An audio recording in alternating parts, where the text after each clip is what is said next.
Spoiler warning, if you haven't played either Super Mario Odyssey or The Legend of Zelda Breath of the Wild, at least the main quests, then you best turn away because this video is chock full of spoilers.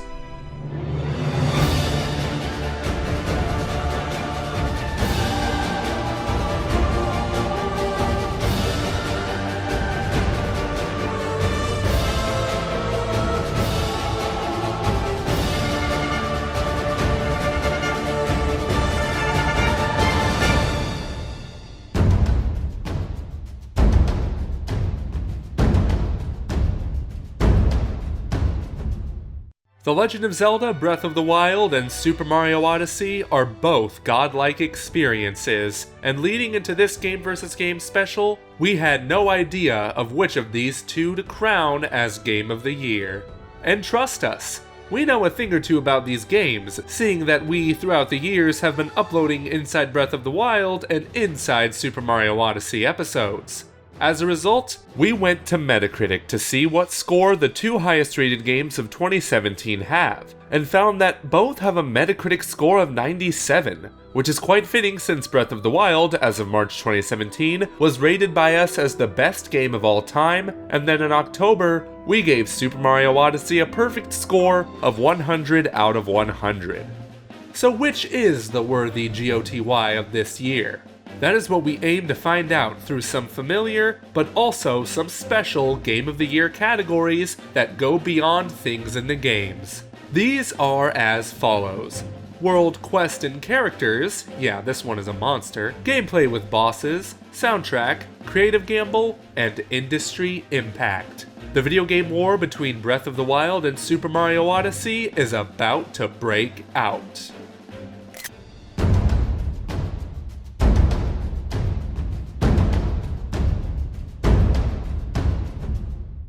In this battle, we will be comparing an Odyssey to a never-ending quest, the gigantic open world of Hyrule against the many kingdoms of Super Mario Odyssey. And these worlds are also characters of many shapes, sizes, and personalities. Obviously, they both set out to tell different stories and achieve different styles of gameplay, so we're going to see which setting did it best, starting with Breath of the Wild. The land of Hyrule is one of the biggest areas in gaming history, with the extensive map being unveiled slowly but surely through the Sheikah Towers. It has everything from grassy fields, tropical coastlines, rainforests, a desert province, and snowy mountain tundras. This along with lakes, rivers, springs, and urban environments, even though the centerpiece Hyrule Castletown is in complete ruins. What really separates Hyrule from other open worlds, though, is its interactivity. You would be hard-pressed to find a tree you couldn't chop down, a mountain you couldn't climb, or grass you couldn't set on fire. Even though it's set in fantasy, this place feels real. The beginning is set in the center of the map, the Great Plateau, the perfect training area, where you learn how to climb, face chilly weather, and take on some of the various bad guys. These monsters are the result of a devastating attack on Hyrule, unleashed by the dark entity Calamity Ganon. A menacing foe who wants nothing but to engulf the land in terror, villainy, and he actually sucks. Like, as a character and a boss. He's not even a character since he never says a word of dialogue. This is where Breath of the Wild's issues begin to surface. The characters in the game are not executed as well as they should have been. Breath of the Wild is the first Zelda game to feature voice acting, but some of the actors don't give convincing performances despite most of them being extremely talented. Characters like Urbosa, Daruk, and even Revali were excellent, but Zelda in her British accent didn't come off as very British. Also, Impa's voice actor is clearly younger than she should have been. Like, what the hell? Voice acting aside, every character serves an important role in Breath of the Wild's story. They all use everything in their power to aid Link on his way to fight Calamity Ganon, even beyond the grave. The characters themselves aren't too complex and have pretty simple backstories, but Zelda has by far the most depressing origin in any of the series' titles to date, and details of her life can be found in diary entries in Hyrule Castle. Before things get too bleak though, let's move on to Super Mario Odyssey.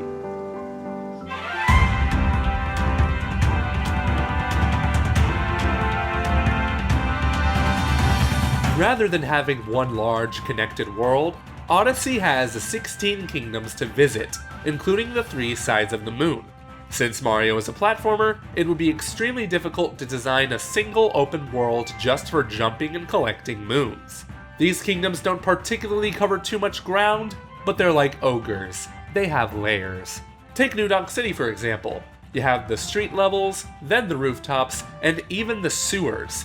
Every kingdom is designed like this in their own special way, with unique themes representing different places around planet Earth. The Sand Kingdom, for example, is highly reminiscent of Mexico, the Snow Kingdom for the Arctic, and the Luncheon Kingdom for Italy? I don't know, they seem to like food. Each kingdom has variety oozing out of their pores, with not one kingdom even closely resembling another. And they will change come post-game with even more moons to uncover. And when it comes to story, it has never played a huge part in a Mario game save for the RPGs, and Odyssey is no exception. However, in its simplicity, it does some things better than Breath of the Wild, mostly with its antagonist, Bowser. Right from the get-go, he is a menace, a real threat to Mario and Princess Peach, who he is forcing to marry him. Even in the boss fights, Bowser already proves to be a better villain than the joke that is Calamity Ganon. That and the final boss and climax in Odyssey was miles ahead of what Breath of the Wild offered, having you capture Bowser himself. Anywho, Mario Odyssey also has a colorful set of characters in each kingdom, mostly ranging from voiceless NPCs. The NPCs in this game are more interactive than they've been in previous Mario titles. Some of them are into wearing hats, leaving them open to capture to solve puzzles and gather more moons. Meanwhile, the extent of the NPC interactivity of Breath of the Wild varies from them giving you side quests and occasionally saving or assisting them in a fight between a monster. Judging the worlds and characters these two games include is a tough feat, though the winner of this battle should be clear, albeit by a close margin. Breath of the Wild does have the benefit of being a more story-based adventure, hence the characters and NPCs serving a greater purpose than the ones in Odyssey. But Bowser is a way better villain than Calamity Ganon. Nevertheless, Hyrule is a more ambitious game world than the 16 kingdoms in Odyssey. Both are ambitious, don't get us wrong, but Breath of the Wild sets out to achieve something that most other open-world games have failed to deliver. All of this is thanks to the physics and chemistry engine developed specifically for Breath of the Wild, first in an 8-bit tech demo, and then in the world itself. But we will get to that in another section. In conclusion, Breath of the Wild's World of Hyrule wins this battle ever so slightly.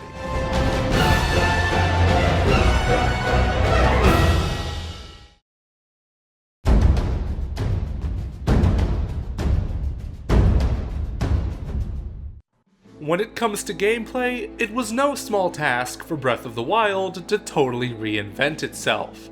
First of all, there is the open-air style of gameplay, allowing the player to tackle any area of the game in any order they see fit. Although certain NPCs definitely give you objectives, they never impede your ability to explore at your own pace. There are no obnoxious arrows or specific items you need. Only the mystery of what's ahead that drives you forward. See what might be a settlement? You can go there. A monolithic mountain? You can climb it. A mechanical nightmare spider that shoots lasers? Probably best to run. And while we're at it, it's worth pointing out that Link's pretty versatile this time around. He can jump, swim, sail, gallop, and even glide around the vast landscape of Hyrule with relative ease. The Sheikah runes especially let Link traverse the world, like building a bridge with Cryonis or inexplicably floating around Hyrule. If that's not enough, you can zoom downhill thanks to Link's secret talent, shield surfing. Really, what can't you do in this game? The dynamic weather system we mentioned in the world section will also affect how you traverse. If it's raining, you're going to have a very hard time climbing. And of course, every time you need to climb, it begins raining, the world works against you, and it sucks. While some may disagree, we believe the weapon durability system was a great introduction to the series. This new mechanic added more variety to the player's combat choices, making them think about which weapons to spare, and which to wail at their enemies without a care in the world. However, these enemies are not to be messed with, as going in unprepared can mean a pretty quick game over, something that, until now, was uncommon in Zelda titles.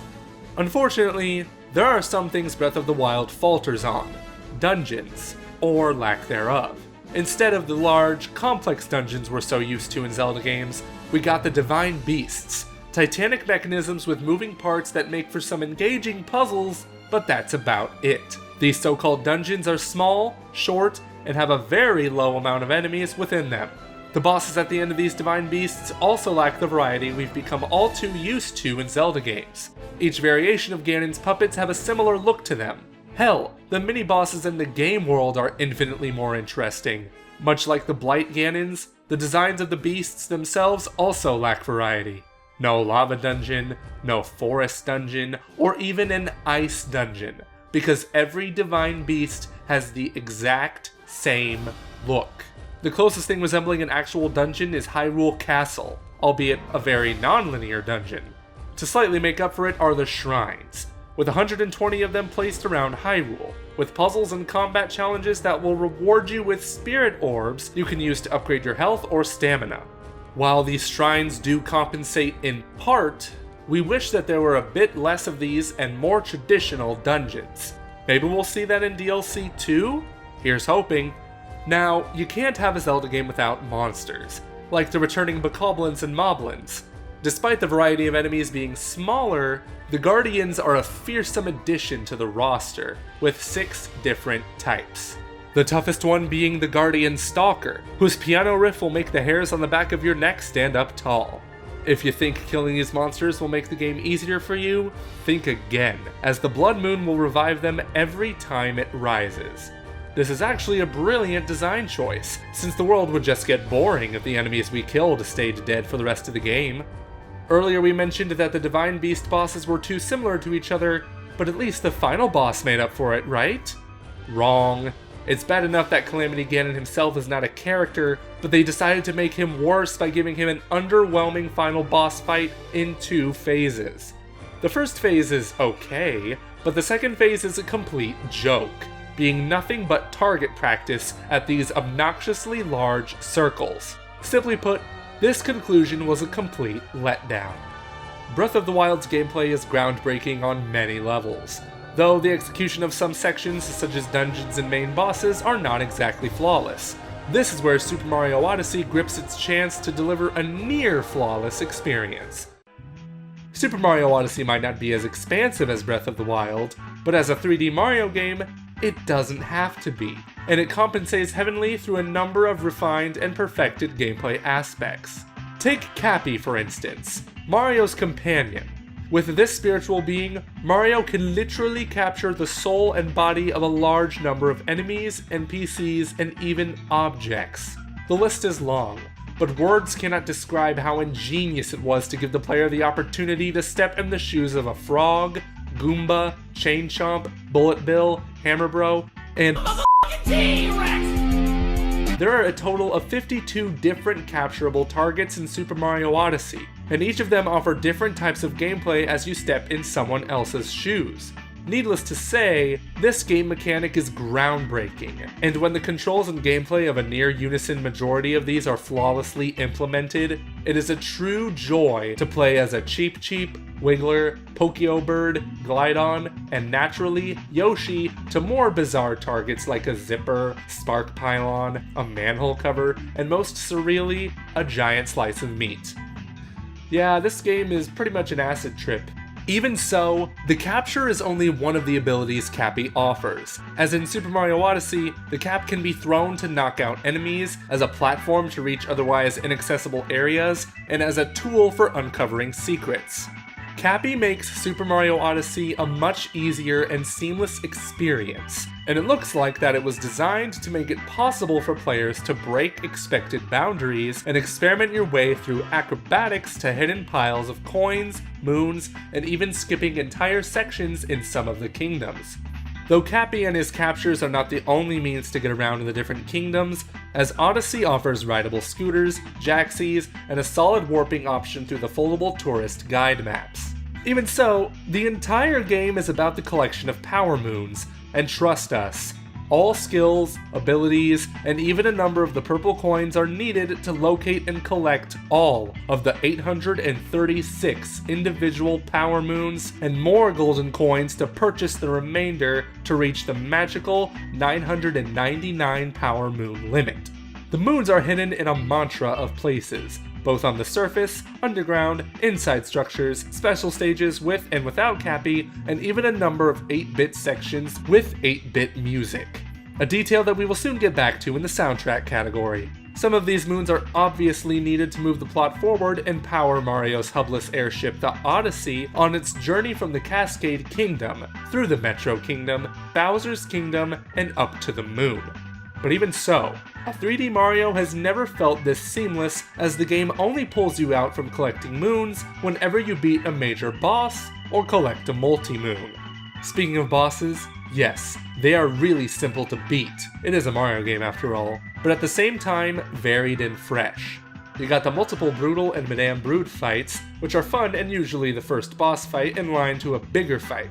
The fights against Bowser are great, especially with that little arms motion control touch to it. And then you have the excellent fights against the Mecha Wiggler, the Ruined Dragon, Molosculencia, and the almighty Robo Brood.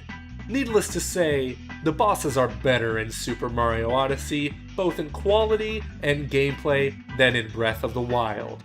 Despite an adventurous journey up to the Great Showdown at Bowser's forced royal wedding, you will probably not have much more than 250 moons by the end of the main quest. This makes total sense, as the real scavenger hunt after moons and the remaining purple coins in the different kingdoms comes with the meaty expansion found in the post-game content upon your return to the now explorable Mushroom Kingdom. These include a number of additional moon rock moons in all of the kingdoms, a quest line following Peach's journey across the kingdoms, unlocking the dark and darker side of the moon, with more. Overall, we can say that this Battle of Gods is super close when it comes to their gameplay. So much so that if we were solely counting all content found in the two games, we would simply end up with a draw. Nevertheless, there are a few things that set the winner of this battle apart, and that is how well it works in undocked mode, its amiibo utilization, and post-game. Since Super Mario Odyssey offers a similar amount of content in its post-game to Breath of the Wild's paid expansion pass, take that and the fact that you have a substantial number of moons, even in short game sessions on your way to work, school, or studies, and finally, amiibo content that is unlockable at a later point in the game, which isn't the case for Breath of the Wild, where you have amiibo exclusive tunics and weapons. Seeing all of this, we conclude that Super Mario Odyssey wins the battle for gameplay narrowly.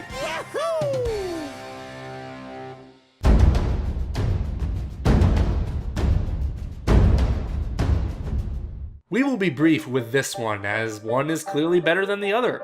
Breath of the Wild's soundtrack as a whole may appear as a letdown compared to previous installments, though it has its highlights in such as the main theme, Hyrule Castle, Attack on Divine Beast Varuta and Divine Beast Fum Meadow, Korok Forest, and some others. However, listening to the Hyrule Field theme on repeat would not fit this massive open-air experience, and as such, the music in the game instead serves a more atmospheric purpose. Surprisingly, this limited and more specific utilization of the ambient and impressionistic soundtrack works to the game's benefit and the overarching somber tone found in the game. A way to describe this intentional phenomena of immersion is that the music in Breath of the Wild tells a story of its own. A good example to illustrate this point can be heard whenever you approach one of the many ruined settlements in the game. Even so, there is little doubt that this is enough to match the festive and incredibly diverse soundtrack found in Super Mario Odyssey. Packed with hits like Jump Up Superstar, a number of excellent boss themes, the Cascade Kingdom, or the ending theme following the climactic boss fight against Bowser.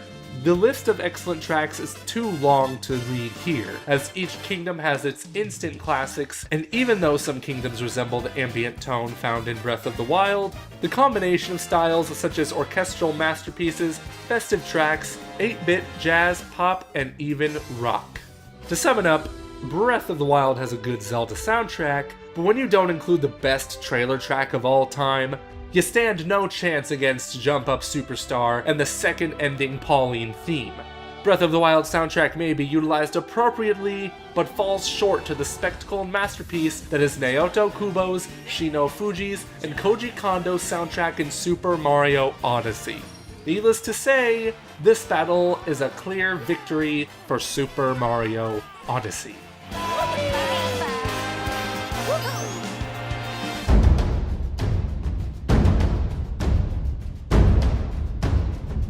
This is a new category in Game vs. Game, but a more important one than you can possibly imagine. Let us explain it with a little illustration. Imagine two businesses releasing new products. One of them goes back to create a perfected follow-up to a cherished and beloved fan favorite, while the other takes a risk and goes into the unknown to completely redefine its product after a recent letdown with the existing recipe. In this case, it is rather obvious that the odds for the first instance succeeding is much higher than the other, and as such, you will get a higher payoff if you defy skeptics and create a brand new experience that is better than past products. That was in many ways the situation for Zelda and Mario after their most recent console entries on the Wii and Wii U, when both teams realized that their franchises needed change after Skyward Sword and Super Mario 3D World. Even so, their solution to this problem of linearity were quite similar, but at the same time different, and it shows. Since after Super Mario 3D World was launched in 2013, the Mario team led by producer Yoshiaki Koizumi and director Kenta Motokura simply decided that they would go back and create a perfected and superior version to Super Mario 64 and Sunshine. A definitely hard task to accomplish, but with superior technology and a brilliant idea in Cappy. This thought of adding new content and thus perfecting an existing recipe by reusing many of the existing assets and premises was definitely possible over 4 years to create the ultimate celebration of Mario's long-lasting legacy. The Zelda team, on the other hand, led by producer Eiji Aonuma and director Hidemaru Fujibayashi, had a much more serious challenge: to transform 3D Zelda from a bound and linear dungeon and boss experience to a game-changing open-world experience following the groundbreaking Skyrim in 2011. In the aftermath of this wake-up call, the Zelda team nearly saw it as their mission to scrap most of the established conventions found in previous 3D Zeldas and begin the development of the next console title on blank pages. This was a high-risk move for the Zelda team, but after they came up with the idea to create a sophisticated physics and chemistry engine and decided to add it in Nintendo's first-party open-air boundless world, the decision that would change 3D gaming had been set. What remained was to bring it to life, first through an NES Zelda 1 style prototype, then in the actual Hyrule laying the groundwork for physics and weather-based puzzles in the game. Nevertheless, this implementation was only the beginning of a long-lasting process revolving the rethinking of established conventions in the Zelda franchise. This can be seen throughout the game, as the team went to extreme lengths to throw the linear progression out the window and replace it with an experience where the player decided where to go, what to do, and most importantly, when to do it. With it, we got a final boss and dungeon that was beatable right after departing from the tutorial area of this game, the open-ended Great Plateau, where you were introduced to climbing, jumping, the futuristic physics-defying Sheikah runes and technology, the incredibly useful paraglider, and obviously, the many sets of weapons and mind-blowing gameplay styles and mechanics in the game. From there on out, Hyrule was yours to explore. You decided how to take down the many corrupted guardians, which order to visit the many provinces, conquer shrines, divine beasts, bosses, mini-bosses, etc. The rest has been referenced in the world and gameplay section, but we will just say that the many gambles the Zelda team took throughout the development, with a few minor exceptions, paid off in spades, delivering a game that can be enjoyed for many hundreds of hours and is simply one of a kind.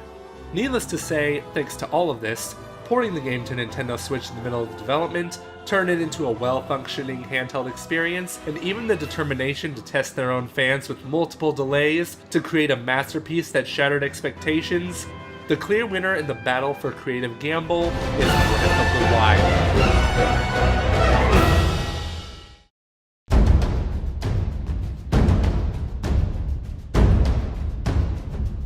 Both of these titles are Game of the Year contenders for a reason.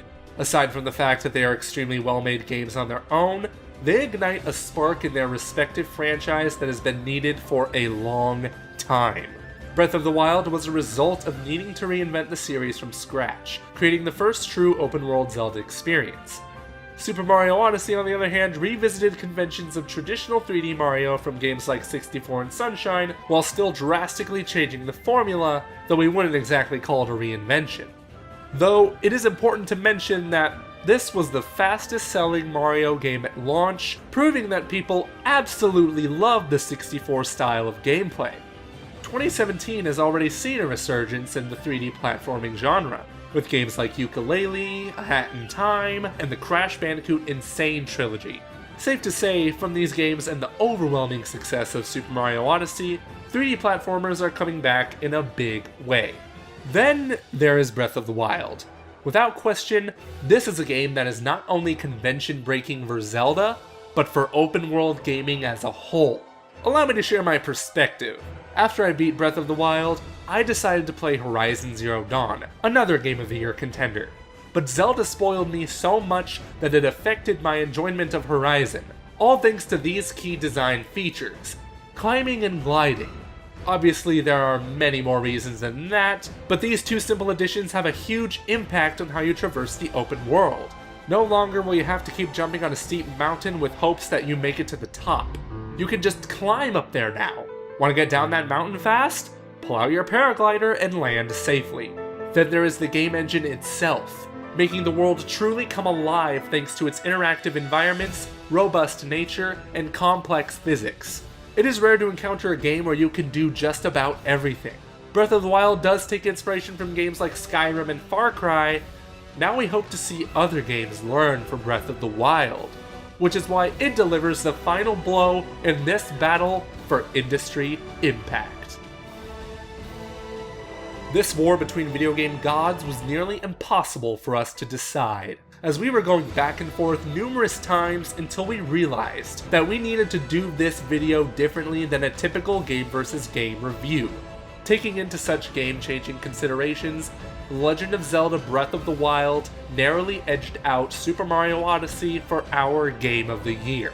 All in all, both these games are godlike, and the fact that two of Nintendo's greatest franchises got near perfect installments in the same year just speaks volumes of the power that Nintendo and the Switch has held throughout 2017. With that being said, Breath of the Wild is in our eyes the rightful recipient of Commonwealth Realms Game of the Year award. A big congratulations and thanks goes to the incredible Zelda team who even now, well over 9 months past release, still have cards hidden in their sleeve with DLC Pack 2, The Champion's Ballad. So make sure to like this video, share it, and if you're new, subscribe and click that notification bell to not miss any of our future Zelda, Mario, and Nintendo Switch uploads. We also want to thank our patrons, and in particular, royal producers Transcendent Sacred Courage and Kenyatta Ali, as without your help, we wouldn't be able to edit massive videos like this one. If you want to join the Order of the Realm and receive the proof of your membership in the form of a shiny metal pin, then pledge $5 for a minimum of 2 months on patreon.com/commonrealm.